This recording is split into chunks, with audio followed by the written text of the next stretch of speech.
Welcome to Schmoedown Night in Canada. My name is Louis, aka Louis the Frenchy Monette. Now, my co-host here tonight is, well, he comes in many flavors. It's Soda. Welcome, Soda. How are you doing today? Hey Louie, I'm doing great. How about you? I'm good. I can't wait to get this started. We have a lot to talk about tonight. Yes, we do. All right, and here to make sure we get ready, we make this thing work. It's our producer, Mr. Dave. How are you today? I'm doing great. Excited to get this show going. No internet problems. This is a great show. Yay! I already sacrificed a version for to make sure that the internet gods are happy, so we should be good to go. Yes. And by versions, I mean the Nordique fans. Uh, Hey, I'm show a your Sakic fan. I'm a Sakic fan. that makes me cringe. All right, That's it. so Next week I'm wearing Boston. if you all don't know, my name is Louis, like I said, and my name's French. I'm a Habs fan, so that kind of like makes my blood boil.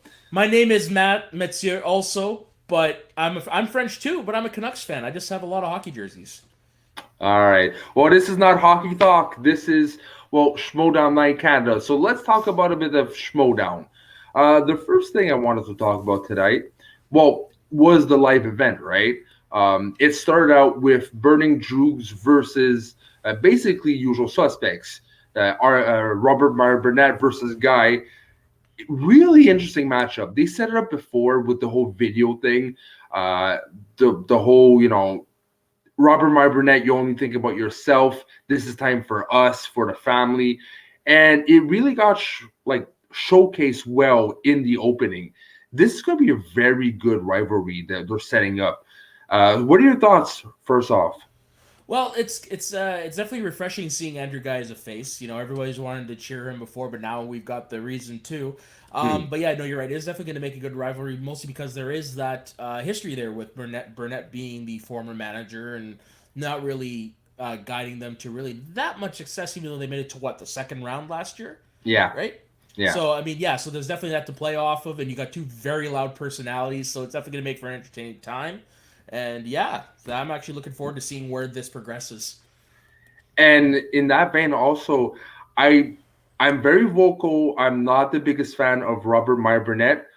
I liked him in this one. I found him entertaining and not he was over the top, but it like he's starting to get more into his character, and that's going to really play well off of the whole RMB versus Guy rivalry because Guy is a character. To put Hmm. someone against him, you have to be on top, and you're in the character department of the Schmoedown. For sure, and you can definitely tell that R&B took this very seriously, just because, Hmm. yeah, he was still his character, but he was definitely a more toned down version of his character, and he was more focused on the game. And what I actually found interesting while watching SCN, I think it was Kate who said that in the back you could definitely tell that Robert was actually studying, which I don't know if he did in prior matches, as you can tell by the Dagnino Burnett match last year, but you can tell that this season is a whole different beast and everybody's taking it seriously, even the captain, which is actually very refreshing, and it made for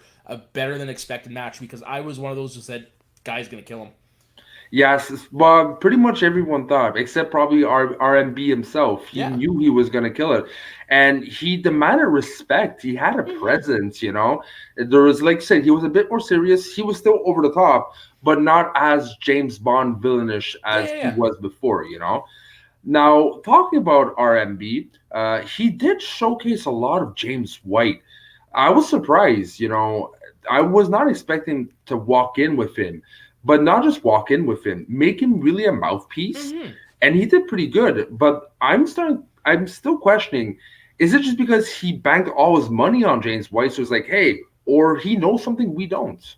He probably does know something that we don't. Like, I personally have never seen honestly, never seen any of the fan matches, so I can't really speak to much about these guys. But also, I wonder if this maybe James White was just happened to be in New York too, right?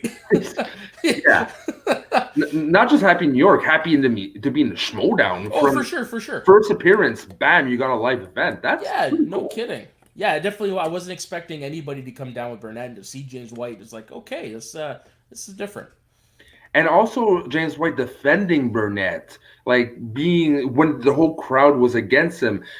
James White seems to be taking that role of a heel, that not caring what the crowd says, and really defending him. And I like that because honestly, R&B needs backup. No one really takes him seriously. Look at how we thought before his match. Yeah, exactly. He needs people like that. Yeah, Burnett's definitely out to prove that his Under Geekdom title win was not a fluke. Exactly. His win was a different time, different age. Exactly. But does not mean he does not know his stuff. And with a good system, any player can be on the top. So we should never discount a player, especially who already won a belt, you know? Yeah. For all we know, Brett Sheridan could be champ by the end of the year. You never know. Okay, let me rephrase that. Love you, Brett. A sniper, right? Yeah. But you probably won't be shooting down movies anytime soon. Yeah. I love you still. All right. Let's go into meat of it. I really want to talk a little while for the next two matches. We're going to start with RBM versus Guy match. I got to say, holy brown stick. That was a close match. Yeah. Yeah, no, it definitely was a lot closer than expected. It came down to what, the fifth question, if I'm not mistaken? No. Yeah, it definitely came down to the end. Yeah, it kind of wonder just what our R&B strategy was, because there was the moment in the second round where he didn't call for multiple choice.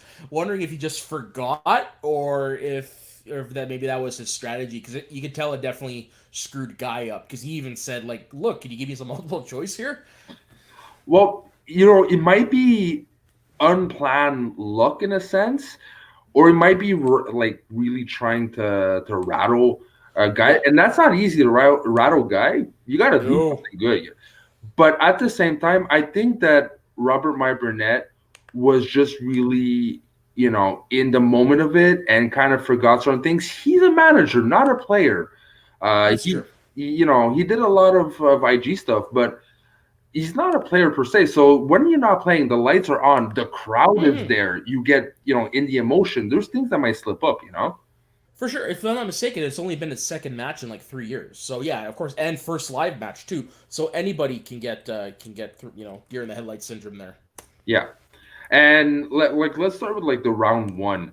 Man, I was like, okay, this is gonna start, and then question 2, question 3, question 4. And it's like one of the great boxing matches. You don't expect much, but then you realize, hey, punch, punch, punch, nonstop, and then you realize, okay, this is going to be a match. When did you realize that? Is it really the beginning of round 1, or you thought it might die down after? When did you realize that Burnett is there to win? I'd have to say probably in the second round. Okay. Yeah, once he started answering his questions, it's like, okay, this is definitely not going to be a TKO like I thought it was. So yeah, no, for me, I'd have to say it's probably the end of his second round questions.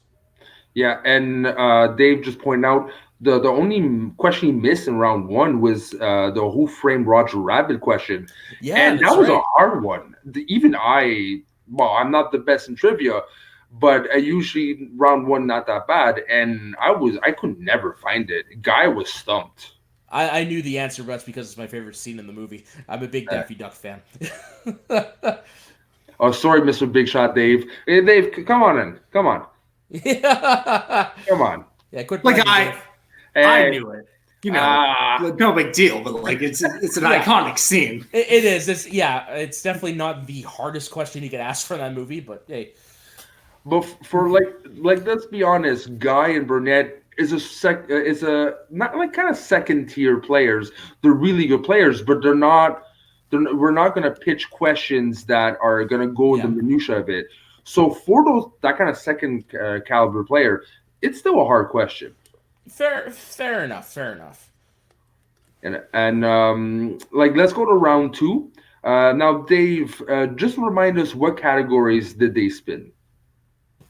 RMB spun first after Guy deferred, and he spun Christopher Nolan, and he decided to keep it. Okay.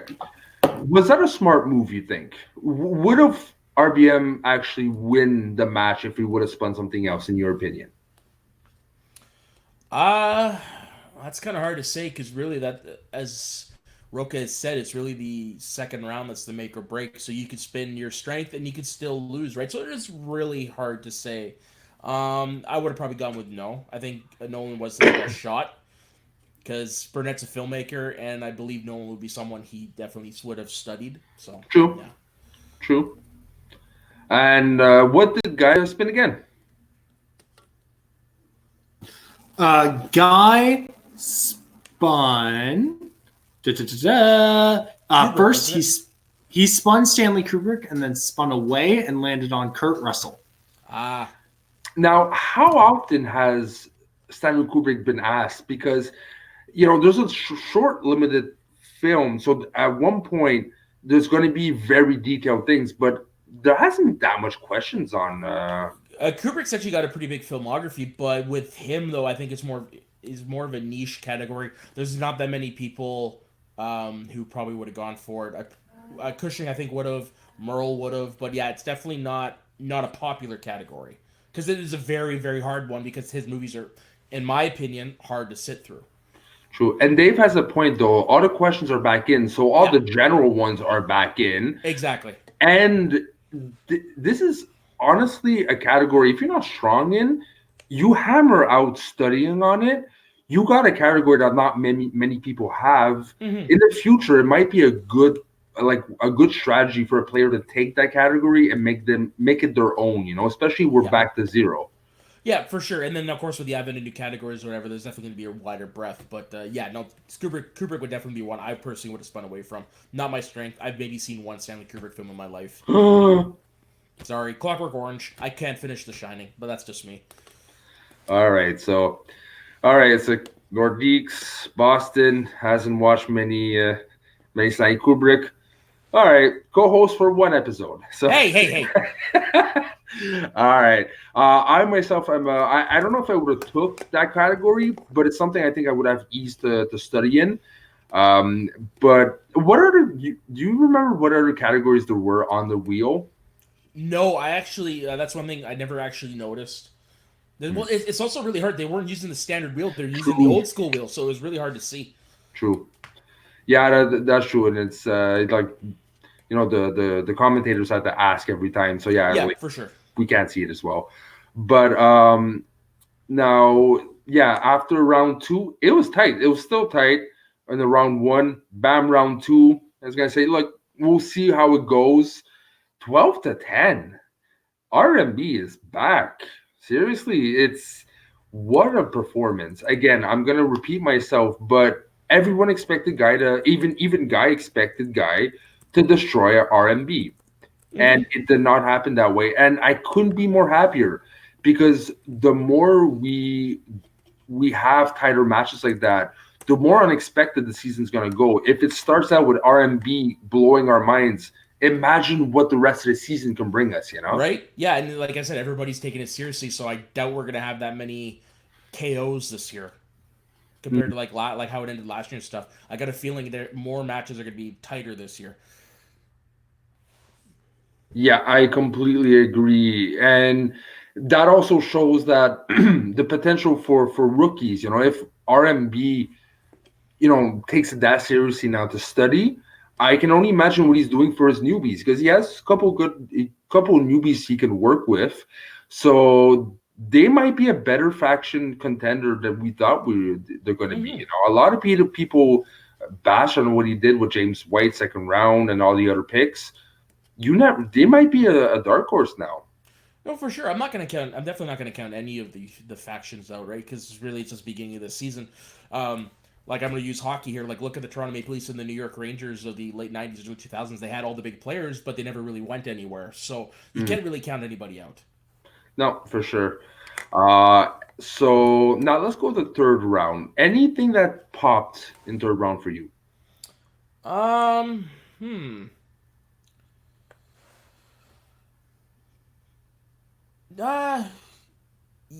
Not actually. Yeah, I'd have to say that R&B missing his 3-pointer because he is a self-professed sci-fi person. I'm actually surprised that he missed that question.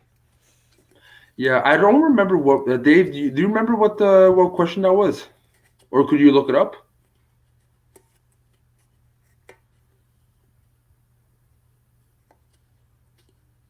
All right, so I think he's gonna look it up. In the meantime, at this point, I had a feeling, Burnett did his thing, but this pretty much is the end of the rope. Yeah. Even Burnett felt like there's something in his demeanor. It's like, okay, this is not going my way. Mm. But like Sen and backstage said, this was Burnett's everything to win and guys to lose, right? 100%.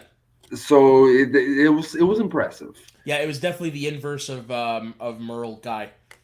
True. Yeah. No, Where this time Guy was the Dan Merle in the situation, right? exactly. And now, since Dave is looking up into one of the questions for us, let's re-talk about the entrance for Guy and RBM. We didn't talk much about Guy. He got the crowd in his hands. Like, to think that back in the day, the Action Army and like his old team, he was booed and disliked and smashed people, and now he comes out and people are like, "We love you. You are our king." Almost. I agree with Christian's assessment. He is 1998 The Rock. Like, I don't know if you're Are you a wrestling fan, Louis? There's certain periods like I'm kind of missing Okay. a blank So here. a little bit of a history lesson. The Rock, he was probably one of the biggest heels at the time, leader of a faction, whatever. And then people slowly started to like his gimmick, which truthfully, The Rock has never changed his gimmick. He's still the same character. And Guy's done the same thing. Yeah, he's getting cheered now. He's considered a face, but he hasn't changed his character, and that's what people like. He's just the brash out there character. He is the embodiment of the Schmoedown. He's essentially what Roka just started and elevated it, in my opinion. Okay, and Dave just sent us the question: who plays the lead in Upgrade? I don't even know that movie, to be honest. Yeah, I saw it the one time. It's Logan Marshall Green, isn't it? Okay, if you say so. But yeah, it was. Interesting, Dave. It's better. It's better. Better Venom. Okay, And I interesting. got it! Yay! You win the match, I lose. Yeah. Okay, so let's wrap this up. Any final thoughts about the match? Yeah, I think I'm personally hoping it's not Burnett's last match, but if it is, it was a good match. Like, you cannot take anything away from him. He definitely gave his all. You can tell he was more focused than he has been in the past. So, that's my takeaway is Burnett's here to play. Yeah, and I'm willing to bet you money that that Nino saw that performance and he goes, "I'm gonna study. I want a rematch." Yeah, but the I thing want is to. that I don't think Dagnino's going to play this year. I don't think so. I think he's just going to stick to managing. All right. That being said, main event. Yeah. Oh. First off, Soda, I'm gonna go to you.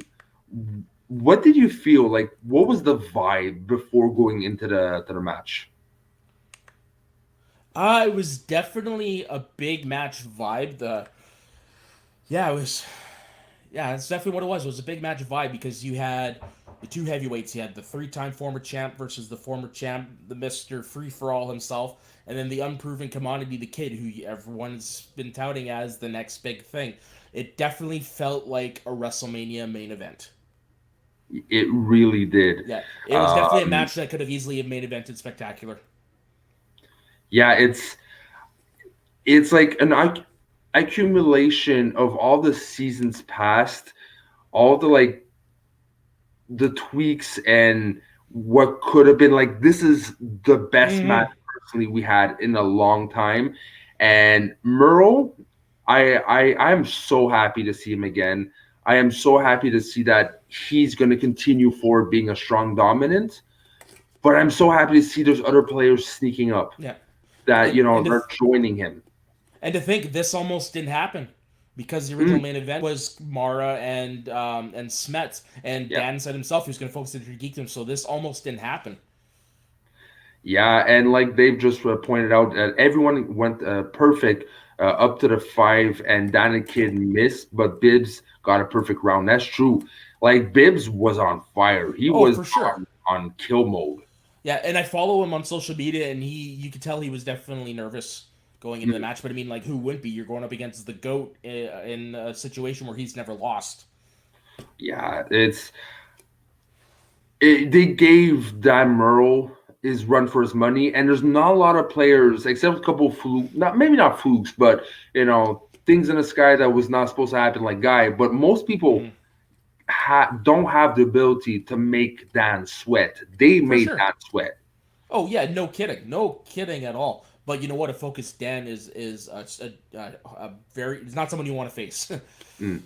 And this almost felt like you said in wrestling, right? A handicap 2-against-1 match. Even though it was a three-way, you can feel that their goal primarily was to eliminate Dan first, no matter what the cost. So Dan had a huge challenge.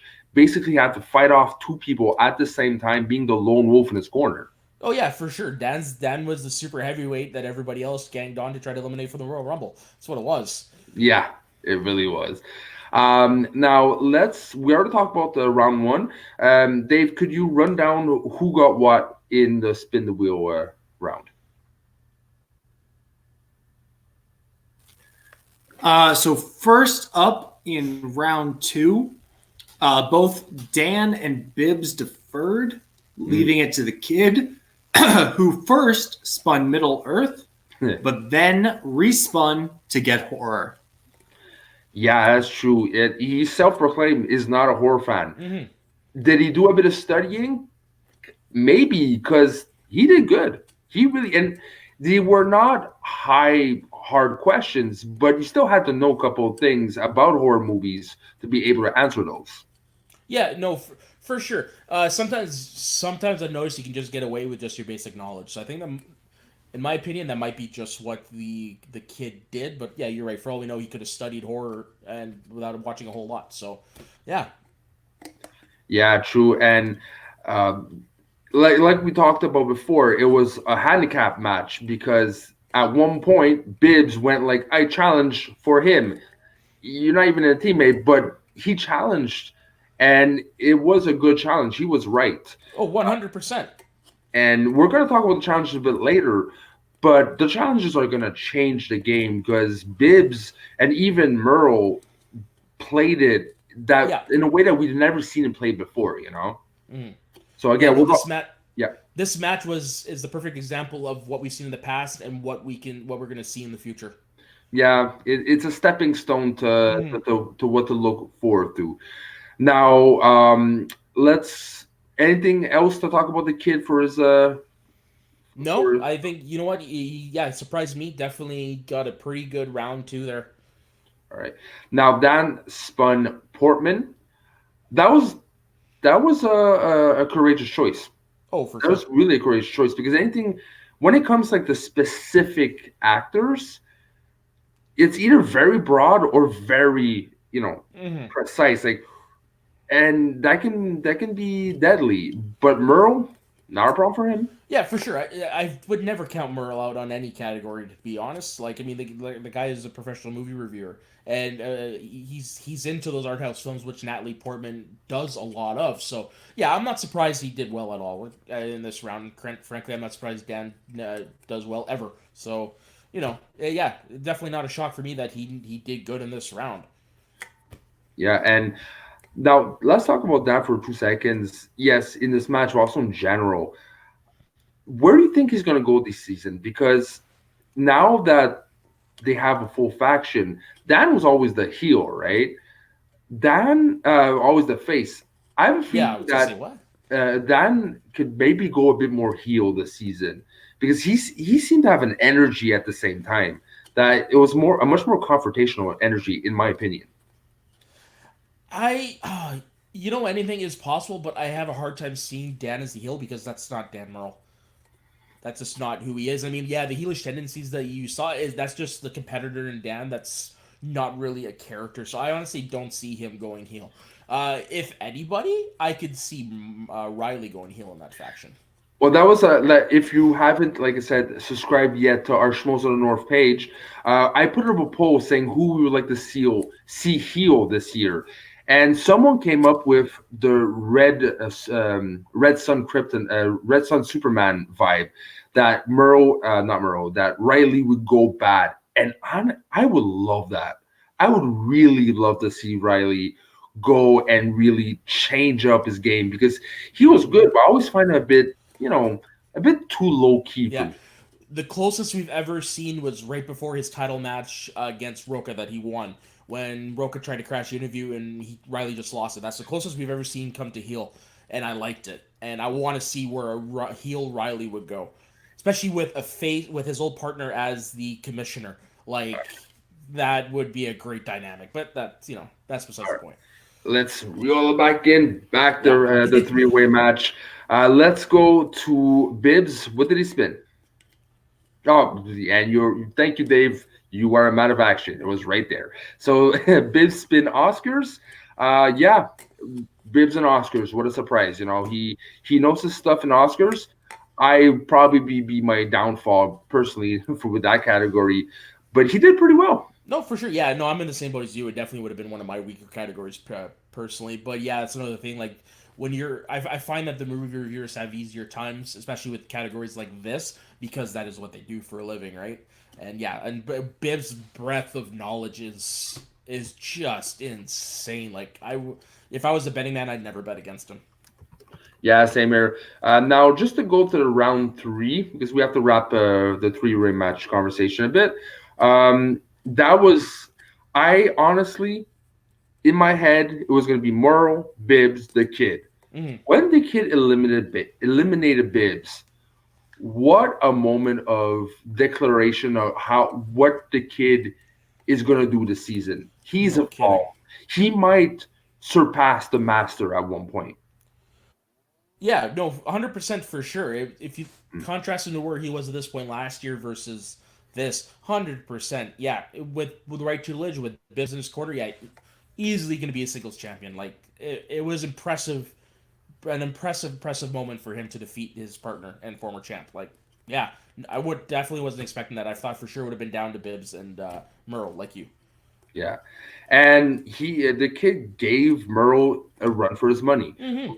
Like Merle, you can see a bit of the panic, but at the same time, he was trying to keep his composure. But when he got the last question, you saw the smile. The smile popped up, and then the kid's like, "He's got it. He's got it. He's playing."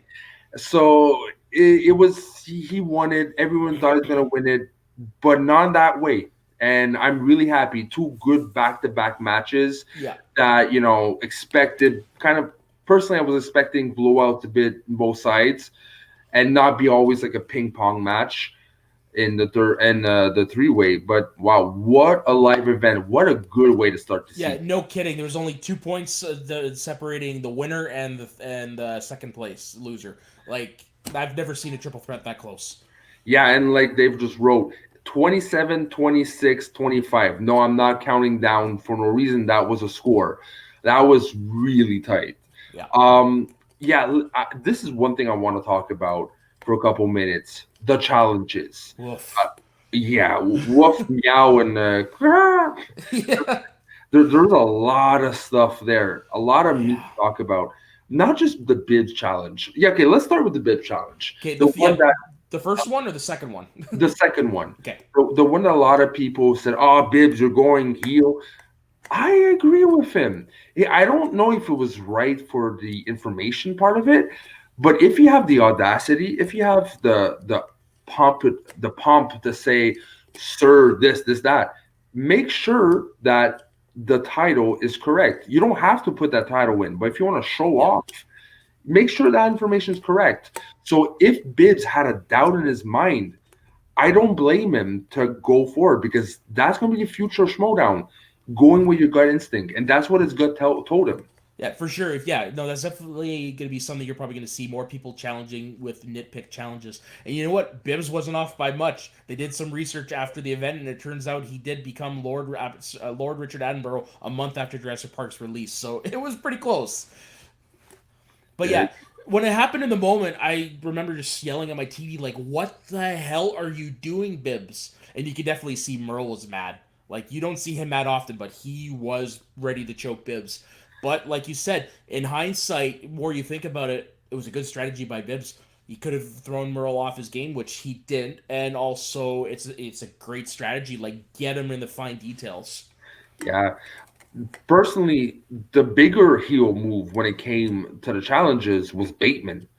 Bateman, at one point, I just wanted to take him off and like get out of the stage. Even Harloff was getting like, you're Yeah. annoying me almost. That was a heel move, but I have a feeling that was just to rattle Bibbs. Like he knew that the challenge wasn't gonna go in, and he probably won't put the challenge in. But that's one way to really, rattle him. This was Bateman's challenge was for the Beverly Hills Cop Stallone question, right? Yeah, I think was it? Yeah, I think it was, and I actually agree with Bateman on that. That is not a question that should be in the Schmoedown, just because it is more conjecture than anything else. It's got nothing to do with the actual movie. But yeah, but at the same time, I mean, anyways, it is what it is. Yeah. So you can agree with it, you can not agree with it, but that's the beauty of the challenges now, that they're going to be used in ways that it's going to create a lot of friction. Maybe even create storylines now, Oh, for sure. And use in ways that it's your manager or you yourself will make it or break it in the match because of a challenge now. Yeah, 100%. Don't be surprised if Christian implements the Bibbs challenges into the storylines. Don't be surprised. All right. And also, there's one thing I found interesting. When that challenge went in, you saw the kid like pump up a bit and say, like, you put, Lord of the Rings, Middle Earth on that wheel. There's a lot of stuff going on character-wise and situation-wise, but that's something that stuck out to me. The kid was standing up. The kid wasn't getting, squashed anymore. He had a voice, and that was beautiful to see. Yeah, you're right. He definitely had a voice, but you could also tell it kind of rattled him a little bit. Like he was kind of losing his cool. What that was. Or it lit a fire because, like I said, he finished second. Yeah, for sure. He finished second. And that's again, it's going to be very interesting to see how this evolves. But yeah, Christian's going to have to, maybe not have to, but it is going to be interesting to see what he does and how he reacts to this and to future situations. Because it could go out of hand, or it could be the most interesting strategy that a faction can do. For sure, I wouldn't be surprised if a lot of managers are watching and they'd be like, "Oh, that's a great strategy. We're going to steal that from Bibbs." And not just from Bibbs, from Bateman too, because if someone realizes, it's not a real challenge. But if I can get mad my opponent just for 2 minutes, give my guy a little rest because it's already been planned, something like that. Yeah. So he knows what's going on. He can reset his mind. The other one's gonna get mad. Yeah, that's a good strategy too. Yeah, just don't do like Bateman did and piss off your own competitor. Because it was not planned. But yeah, exactly. Smart player or smart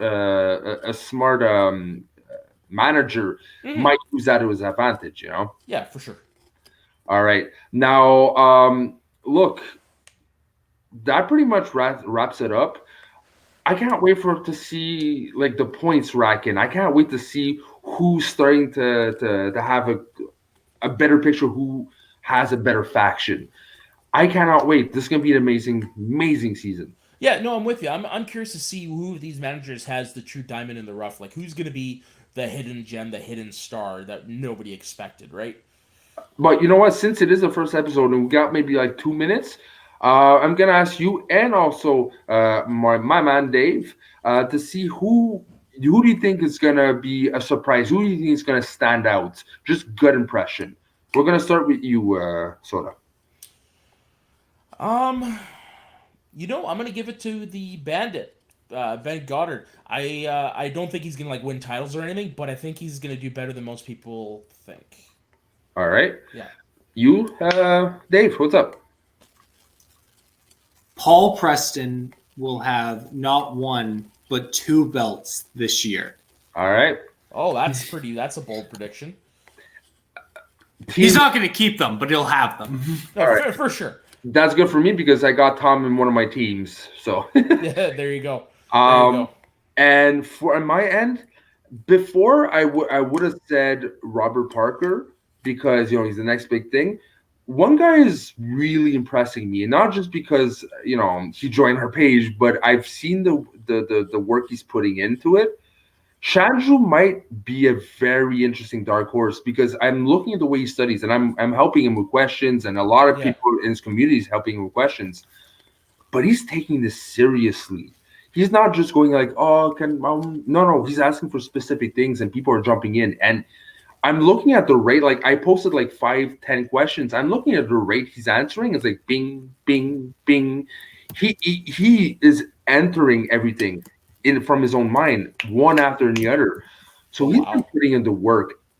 I would love to see Chandru go up and blow everyone's mind. For sure. Then for why'd you sure. trade him? Then why'd you trade him, Lou? Why'd you trade him? I knew. You know what? Okay. I traded him because I wanted Robert Parker, and that was before I saw his starting practice. It was a ballsy move on my part. I thought I did the right choice. It might still pay off. I'm gonna dominate the league. Don't even try, Dave. Hashtag lose a fake fan. Oh. Wow. Yeah. I still better dressed than you, sir. I'm just a logo. You don't know. I could be in a full tuxedo right now. You should put a tuxedo bow tie to the logo, sir. All right, but you know what? Thank you very much for listening to this. For those who stuck to the end, don't forget. Again, I won't press enough. Join our Facebook page. We are growing. We are less than 2 months. We're already at 90 members. We are dedicated, and we're only going to expand from now. And also, don't forget to subscribe to our YouTube page. We're going to start pulling in content the most we can. And like I said, also, we're going to create a Twitter account. So be a look for it. We're going to put a lot of stuff on there too. All right. So where can we find you? Soda. You can find me on Instagram and Twitter at soda_the_saxman. And please, if any of you guys are from BC, let me know. I feel very lonely over here. Seems like everybody's from Ontario and eastward. Do you need a hug? Come on. You need a hug? Yeah, let's bring it in. All right. And you, Dave, where can you find you? You can find me on Twitter at Leaves Me Alone and on Instagram at Baby James Lees. All right. And you can find me nowhere because I want to be left alone. All right. So that being said, again, thank you very much for listening to this. And to episode 2 next week. Take care, guys. Keep your stick on the ice. And change. I swear, if you put a Boston shirt next time, I will be mad. And you don't like when I get mad. Okay there, Bruce Banner. All right. Hulk out. That was good.